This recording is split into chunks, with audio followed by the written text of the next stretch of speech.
ఉండమ్మా ప్లీజ్ ఉండు. తమ్ముడు ఉండు, మాట్లాడుతూ ఉండండి. మీ సమస్య మీది, మీకు చెప్పాం కదా, మాట్లాడతాం కదా, మీ పనులుగా చేయడానికి. కూర్చోండి. వాళ్ళ ఆ పక్కది ఏంటి, కొంచెం కూర్చో. కూర్చో. ఈ సమస్యలు ఉన్నాయి, మాట్లాడుతూ ఉన్నాం కదా.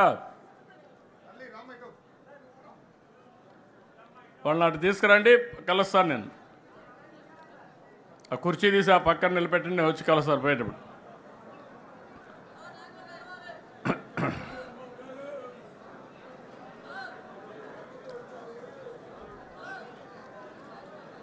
ఇన్నయ్య అడిగిరా, మరీ అతిలుగా తయారవుతారు.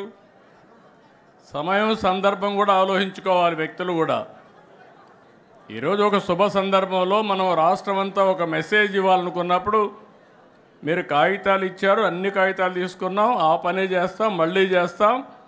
కానీ అందరూ ఈరోజు కార్యకర్తల సమావేశంలో మీరు ఒకటి గుర్తుపెట్టుకోవాల్సింది, నా దగ్గర కాగితాలు ఇస్తే పదవులు రావు, కానీ క్షేత్రస్థాయిలో పనిచేస్తేనే మీకు పదవులు వస్తాయి, గుర్తింపులు వస్తాయి. మళ్ళీ ఒకసారి చెప్తున్నా,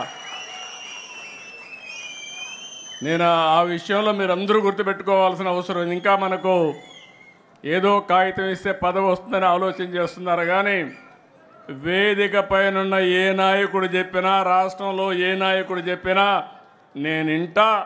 నిర్ణయం మాత్రం మీ పని మీదనే ఆధారపడుతుందని మరొకసారి విజ్ఞప్తి చేస్తున్నా. ఒకప్పుడు మనం ఒకసారి ఆలోచిస్తే ఈ పార్టీకి మనందరం వారసులం. ఈ విషయం మీరందరూ గుర్తుపెట్టుకోవాల్సిన అవసరం ఉంది. నేను కూడా ఈ పార్టీకి ఒక అధ్యక్షుడిని, ఒక టీం లీడర్ని మాత్రమే. నా ఆలోచన తెలుగుదేశం పార్టీ శాశ్వతంగా ఉండాలి.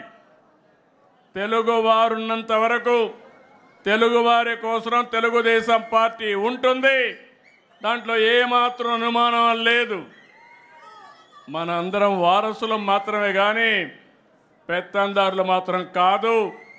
ప్రతి ఒక్క కార్యకర్తకు న్యాయం చేసి తిరిగి ఈ సాంప్రదాయాన్ని భావితరాలకు అందించవలసిన బాధ్యత మనందరిపైన ఉందని చెప్పి మరొకసారి విజ్ఞప్తి చేస్తున్నా. అందుకే మీరు ఒక్కసారి చూస్తే ఎన్నో పార్టీలు వచ్చాయి.